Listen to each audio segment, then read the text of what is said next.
البدع والأهواء، أهل البدع العقائدية وأهل البدع السياسية. نقول بيننا وبينكم السلف، بيننا وبينكم الكتب، كان فيقول البدع بيننا وبينكم.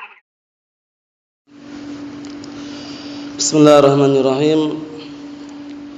الحمد لله الذي أرسل رسوله بالهدى ودين الحق ليظهره على الدين كله وكفى بالله شهيدا وأشهد أن لا إله إلا الله وحده لا شريك له إقرارا به وتوحيدا وأشهد أن محمدا عبده ورسوله صلى الله عليه وعلى آله وسلم تسليما مزيدا لا نبي بعده.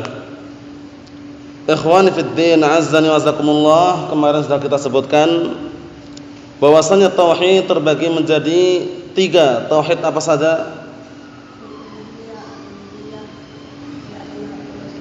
Naam, tauhid al-uluhiyah, tauhid ar-rububiyah, tauhid al-asma' wa sifat.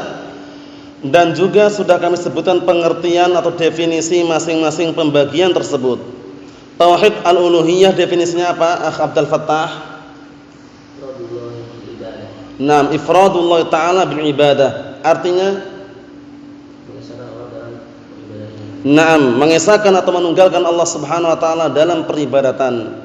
Kemudian tauhid ar-rububiyah pengertiannya apa? Naam, ahsan, ifradullah ta'ala bi af'alih, yaitu apa artinya? Naam, mengesahkan atau menunggalkan Allah Subhanahu wa taala dalam perbuatannya. Tidak ada yang mencipta, tidak ada yang mengatur alam semesta kecuali hanya Allah Subhanahu wa taala. Kemudian yang terakhir adalah tauhid al-asma wa sifat. Apa pengertiannya? Antum?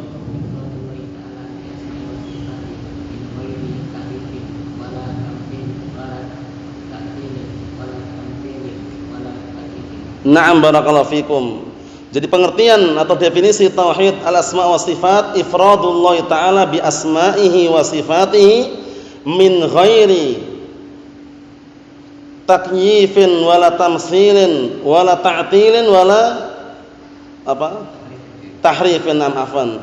Ayo, naam, ifradullah ta'ala bi asma'ihi wa sifatihi min ghairi tahrifin wala ta'tilin wala tamtsilin wala takyifin. Jadi mengesahkan atau menunggalkan Allah Subhanahu wa taala di dalam nama-namanya dan sifat-sifatnya tanpa harus tahrif mengubah makna, tanpa harus ta'til menolak atau meniadakan maknanya, tanpa harus mentamsil menyerupakan Allah Ta'ala dengan makhluknya atau menyerupakan sifatnya dengan sifat makhluknya, atau tanpa takyif, tanpa menggambarkan, membagaimanakan sifat Allah Subhanahu wa taala digambarkan dengan gambaran-gambaran yang serupa dengan makhluknya atau yang semisalnya. Yang jelas tauhid al-asma wa sifat, na'am, barakallahu fikum, tauhid yang sangat agung. Namun walaupun demikian, tauhid yang paling inti adalah tauhid al-uluhiyah. Oleh karena itu, barakallahu fikum, hafizakumullah, kaidah yang sering kita ucapkan bahwasanya tauhidul uluhiyah mutadamminun fihi tauhid ar-rububiyah wal asma wa sifat. Tauhid uluhiyah sudah terkandung di dalamnya tauhid rububiyah dan asma wa sifat. Wa tauhid rububiyah mustalzimun lit tauhid al-uluhiyah. Sedangkan tauhid rububiyah masih mengharuskan mentauhidkan dengan tauhid al-uluhiyah. Jadi tauhid terbagi menjadi berapa tadi? Apa saja? Naam, ahsan. Tauhid uluhiyah, rububiyah, al-asma wa sifat. Naam, barakallahu fiikum. Belum tahu artinya kan? Nanti insyaallah. Naam, barakallahu fiikum. Yang penting udah hafal dulu pembagiannya. Kita lihat sini, barakallahu fiikum. Qala al-muallifu asbahullah fa tariqatuhum fi hadzal babil azim. Ini menjelaskan thariqah, prinsipnya jalannya Ahlus Sunnah dalam menghadapi nama-nama dan sifat-sifat Allah taala. Maksudnya menghadapi dalil dari Al-Qur'an dan As-Sunnah. Bagaimana Ahlus Sunnah ketika menyikapi dalil yang menunjukkan Allah taala punya nama, punya sifat. Karena apa? Kata beliau, fa tariqatuhum fi hadzal babil azim. Prinsip atau jalannya Ahlus Sunnah di dalam bab yang sangat agung ini, alladzi zalat fihi aqdam, yang kebanyakan orang tergelincir telapak kakinya, maksudnya sembarangan, dari kalangan Mu'tazilah, dari kalangan Jahmiyah, dari kalangan Asy'ariyah, Maturidiyah, Kullabiyah, itu semuanya mereka tergelincir telapak kakinya. Maksudnya bagaimana? Maksudnya pemikiran mereka tergelincir. Nah, menyeleweng dari jalannya Ahlus Sunnah wal Jamaah. Allahul musta'an. Kita lihat, wa dhalat fihi afham, dan banyak pemikiran-pemikiran atau pemahaman-pemahaman orang itu tersesat dalam masalah asma wa sifat ini. Nah, oleh karena itu memang ditekankan, dan bahkan para ulama mengarang kitab khususnya masalah asma wa sifat seperti Al-Qawaidul Musla yang dikarang oleh Syekh Muhammad bin Shalih Al-Utsaimin, kemudian Lum'atul I'tiqad dikarang juga oleh Syekh Muhammad bin Shalih Al-Utsaimin, kemudian Al-Aqidah Al-Wasithiyah yang dikarang oleh Syekhul Islam Ibnu Taimiyah, kemudian Aqidah Tadmuriyah yang dikarang oleh Syekhul Islam Ibnu Taimiyah, kemudian Aqidah Tahawiyah yang dikarang oleh Al-Imam At-Tahawi itu semuanya khusus masalah asma wa sifat. Karena kenapa para ulama benar-benar membahas sampai tuntas? Karena banyak barakallahu fikum telapak kaki manusia yang tergelincir. Maksudnya banyak orang yang menyeleweng dari pendapat yang benar. Nah, kemudian banyak orang yang menyimpang pemikiran mereka, dan banyak orang yang tersesat pemikiran mereka. Oleh karena itu memang benar-benar disendirikan. Adapun urut-urutan seperti Al-Usulus Salasah, Al-Qawaidul Arba', Usulus Sittah, kemudian Nawaqidul Islam, kemudian Kasyfus Syubhat, Kitab Tauhid, itu aslinya fokusnya kalau kita perhatikan uluhiyah rububiyah. Namanya walaupun asma wa sifat juga disinggung. Asma wa sifat juga disinggung, tapi untuk fokus murni itu di antaranya kitab-kitab yang sudah kami sebutkan tadi itu. Maksudnya fokus murni itu membahas masalah asma wa sifat. Al-Qawaidul Musla itu ya. Kapan-kapan kalau ada waktu kita baca, bagus sekali itu. Nah, matanya punya Syekh Muhammad bin Shalih Al-Utsaimin, syarahnya juga beliau juga punya syarahnya. Lum'atul I'tiqad, juga bagus sekali itu. Nah, punya Ibnu Qudamah rahimahullah, Lum'atul I'tiqad. Nah, disyarah oleh Syekh Muhammad bin Shalih Al-Utsaimin juga bagus sekali. Aqidah Wasithiyah, juga bagus sekali. Ringkas, padat. Sebenarnya Aqidah Wasithiyah itu kalau kita perhatikan awal mulanya itu kitab itu sebelum dicetak, sebelum dikumpulkan jawaban terhadap pertanyaan. Jadi semula Syekhul Islam ditanya oleh penduduk Wasit itu ya. Nah, salah satu negeri atau tempat itu, ditanya tentang masalah akidah Ahlussunnah wal Jamaah, masalah asma wa sifat. Beliau jawab dengan apa? Dengan jawaban yang sangat terperinci dan bagus. Akhirnya setelah dikumpulkan, terbukukan menjadi satu kitab itu, Aqidah Wasithiyah. Jawaban pertanyaan. Seringnya Syekhul Islam seperti itu. Menjawab satu pertanyaan ternyata menjadi sebuah kitab. Di antaranya juga Lamiyah. Lamiyah li Syekhul Islam Ibnu Taimiyah itu juga, Lamiyah itu yang pantun atau puisi diakhiri huruf apa? Lam, itu juga jawaban. Jadi beliau ditanya tentang akidahku bagaimana? Masalah akidah beliau. Nah, beliau pun menjawab, akidahku seperti ini sampai selesai. Bentuknya pantun atau puisi yang diakhiri dengan huruf apa? Lam, Lamiyah itu. Jawaban. Masya Allah. Naam. Itu berarti menunjukkan bahwasanya para ulama terdahulu memang ucapan mereka itu berbobot ya, dalam artian kelihatannya sedikit tapi disyarah banyak orang itu ya. Para masyayikh mensyarah kitab Lamiyah itu banyak sekali. Nah, barakallahu fikum. Atau kitab Ha'iyah contohnya. Ha'iyah li Abi Bakar bin Abi Dawud itu. Kelihatannya tipis, beberapa pantun atau puisi saja, tapi penyarahnya banyak sekali. Syekh Ibnu Utsaimin, Syekh Shalal Fauzan. Nah, dan banyak sekali penyarah-penyarah kitab tersebut. Menunjukkan bahwasanya barakallahu fikum, diberkahi Allah Subhanahu wa taala. Kita lihat di sini. Wa hadallahu ahlas sunnati wal jamaati ilal haq. Dan Allah Subhanahu wa taala memberikan hidayah kepada ahlus sunnah wal jamaah menuju jalan yang benar. Wa wal imanu bi jami'i asma'illahi wa sifatihi sabitah bihi fil kitab was sunnah, yaitu beriman terhadap seluruh nama-nama Allah Subhanahu wa taala dan sifat-sifatnya yang telah tetap dan telah datang di dalam Al-Qur'an dan As-Sunnah. Enggak mengubah maknanya, enggak menolak juga maknanya, tapi benar-benar menetapkan sesuai dengan yang layak bagi Allah Subhanahu wa taala. Allah Subhanahu wa taala, barakallahu fikum wa hafizakumullah, berbicara atau tidak? Apa maknanya berbicara itu?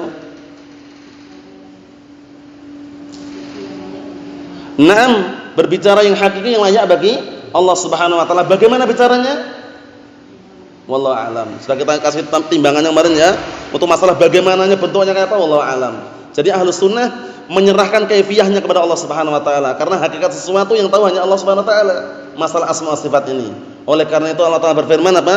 Wa ma ya'lamu ta'wilahu illallah. Tidak ada yang mengetahui hakikat kenyataan sesuatu dari asma wa sifat kecuali Allah Subhanahu wa taala.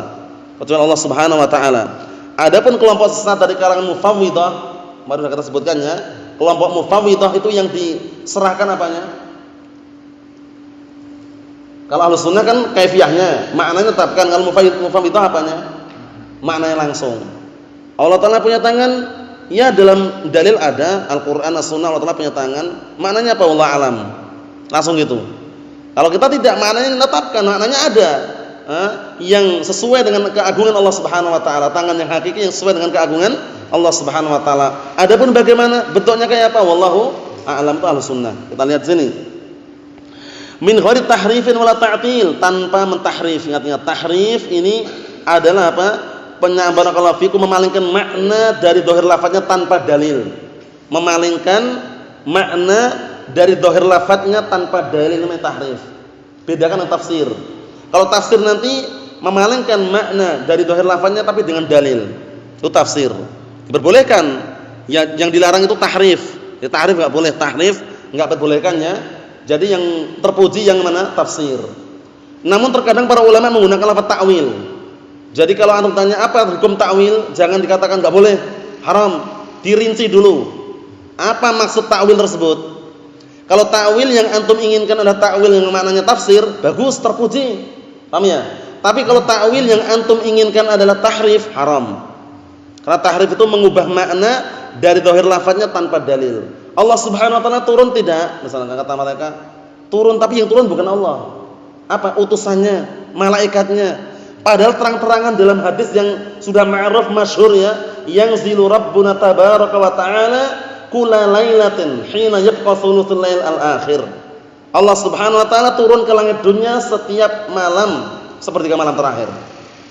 Langsung nas lafadznya rabbuna. Allah Subhanahu wa taala yang turun. Kata mereka bukan Allah itu yang turun, malaikatnya katanya. Nah, ini apa namanya? Tahrif. Paham ya? Yang tafsir contohnya apa? Yang tafsir contohnya yang sering dipakai para ulama biar mudah dipahami adalah ayat mengenai tayammum itu. Aula mastumun nisa, atau ketika kalian bersentuhan dengan para wanita. Ini kalau antum artikan bersentuhan, berarti bersentuhan itu membatalkan kesucian wudu. Paham? Lafadznya ini kalau antum perhatikan secara lafadznya, lamastum bersentuhan. Tapi ternyata dimaknakan para ulama bukan bersentuhan. Disebutkan dalam tafsirannya, di antaranya ada tafsir Ibnu Katsir rahimahullah adalah au jama'tum. Ketika kalian berhubungan badan dengan para wanita dan istri kalian, barulah itu apa? Batal wudunya. Jadi bukan semata-mata bersentuhan. Berarti kan seakan-akan memalingkan makna dari zahir lafadznya kan? Memalingkan makna dari zahir lafadznya, tapi dengan dalil. Tafsir namanya. Naam, enggak masalah. Kita lihat di sini wala ta'til, dan tanpa menta'til, tanpa menolak, tanpa mengingkari. Nah, maksudnya bagaimana? Maksudnya Allah Subhanahu wa taala punya tangan, ya udah punya tangan. Dengan makna yang hakiki, bagaimananya wallahu alam. Enggak boleh menolak, wah nanti kalau kita katakan Allah Taala punya tangan, berarti serupa dengan makhluk. Biar enggak serupa kita tiadakan aja, Allah Taala enggak punya tangan. Nah, ini namanya ta'til namanya. Paham ya? Seringnya orang yang mentaktil mesti terjatuh dalam tamsil.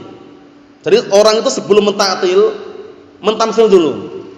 Oh, berarti Allah Taala punya tangan serupa dengan makhluk. Nah, nyerupakan dulu. Setelah menyerupakan dia pengennya, wah kalau begitu enggak benar nih berarti. Harus tiadakan, Allah Taala enggak punya tangan. Jadi dia nyerupakan dulu baru meniadakan. Oleh karena itu para ulama menyebutkan kaidah apa?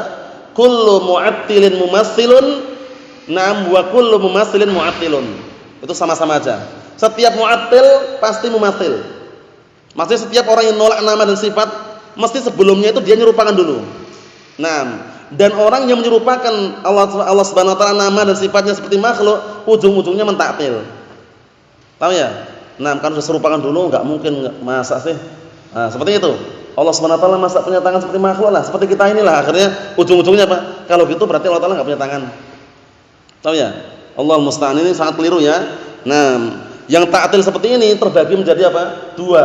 Ta'til yang juz'i sama ta'til yang kulli. Maksudnya menolak meniadakan secara keseluruhan dan menolak atau meniadakan secara sebagian. Ingat-ingat ya. Menolak seluruhan maksudnya Allah Taala enggak punya nama, enggak punya sifat. Nah, itu namanya ta'til kulli. Ya, Allah benar-benar enggak punya nama, enggak punya sifat. Ini pendapat Jahmiyah. Paham ya? Perhatikan ya. Pendapat Jahmiyah mengatakan Allah Subhanahu wa taala enggak punya nama, enggak punya sifat. Pendapat siapa tadi? Jahmiyah. Nah, kelompok nisbah kepada Jahm bin Safwan. Naam. Kemudian ta'til juz'i seperti Mu'tazilah.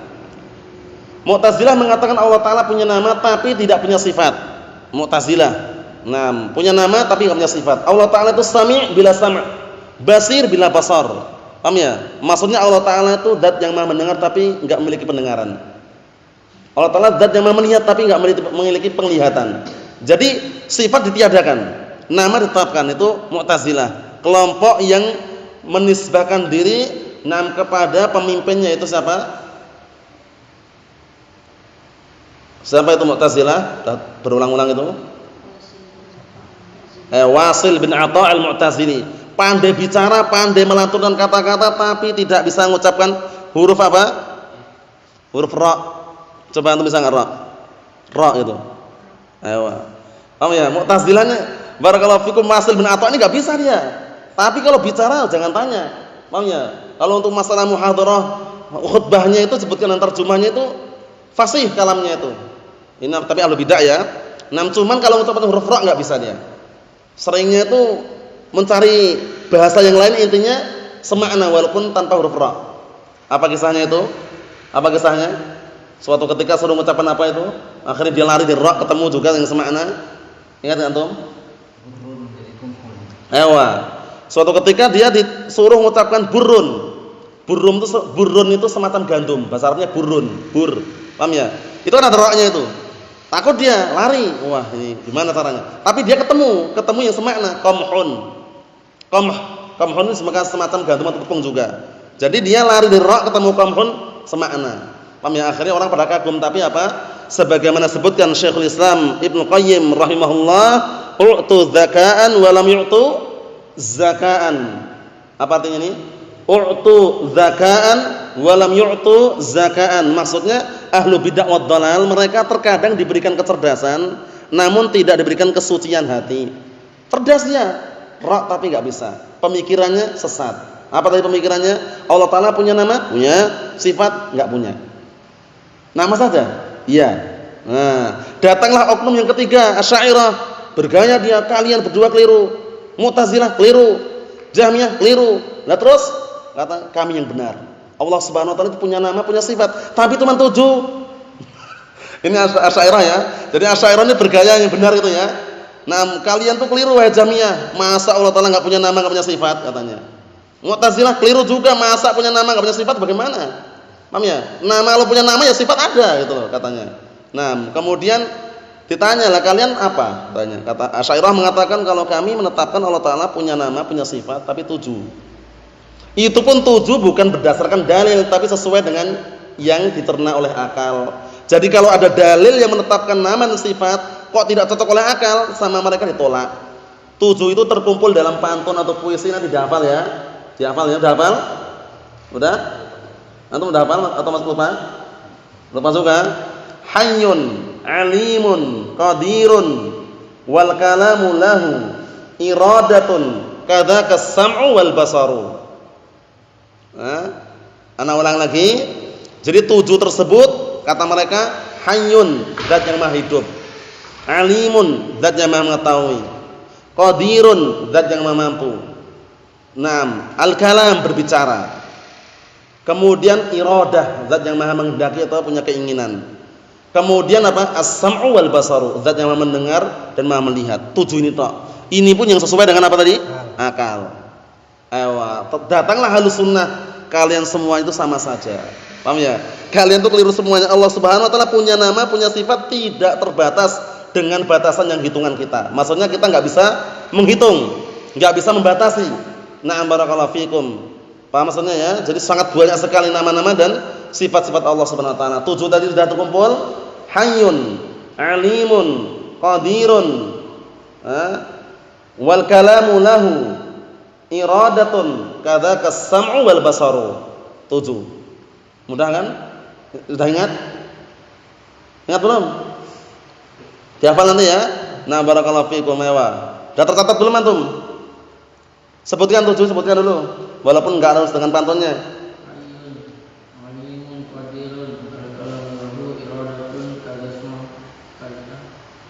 Apa? Kadzaka as-sam'u wal basaru. Naam. Gimana? Masih ketinggalan? Kadzaka as-sam'u wal basaru. Kadzaka seperti kadzalika itu loh, cuma dibuang lamnya. Naam. Jadi itu ya. Sudah tercatat ya, San? Coba baca coba.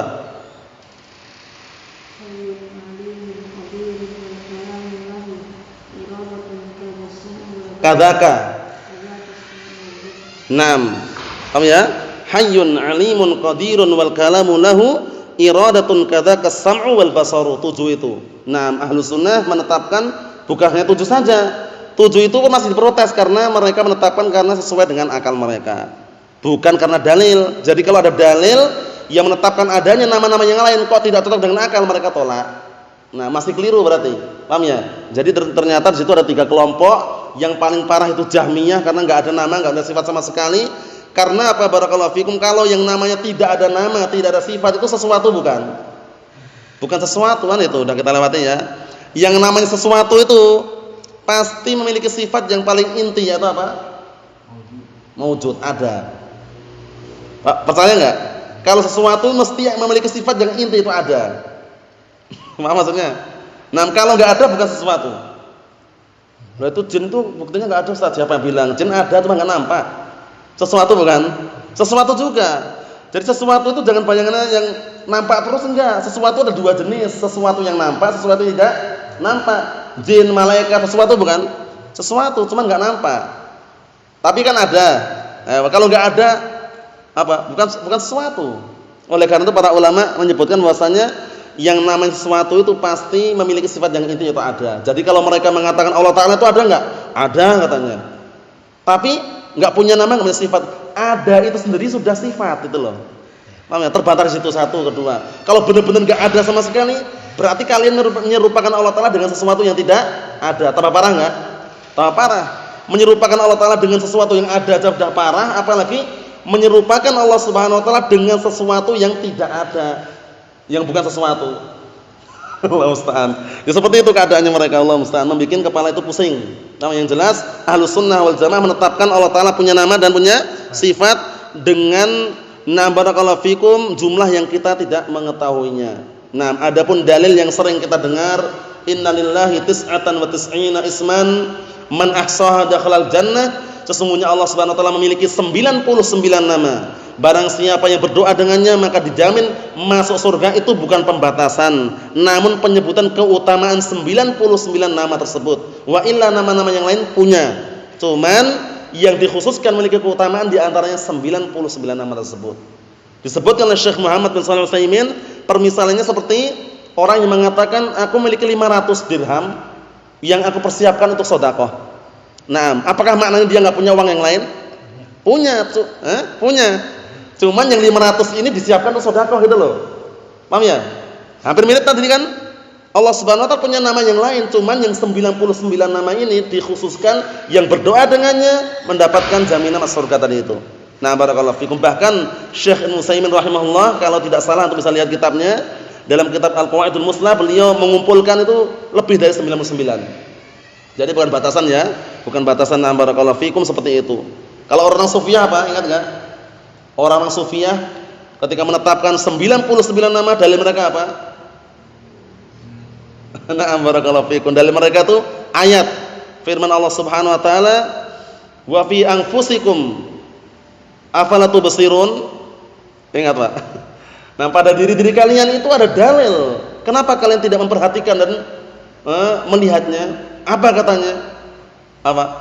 Dibukakan tangan kanan, tangan kiri. Ini yang normal ya, apa ya? Nah, tangan kanan dibuka, ternyata ada semacam garis-garis berangka 18, pakai Arab tapi ya. Yang tangan kiri angka 81. Ini yang normal biasanya sambung ya, kalau enggak normal ya. Apanya? 81 tambah 18 berapa? 99 nama. Berarti benar gitu loh kata mereka itu ya. Tapi itu bukan hujjah ya, bukan hujjah. Ini angka 18 ini. Ya kan? 18 kan Arab. Yang ini garis-garis itu loh. Nah, satunya 81 ini.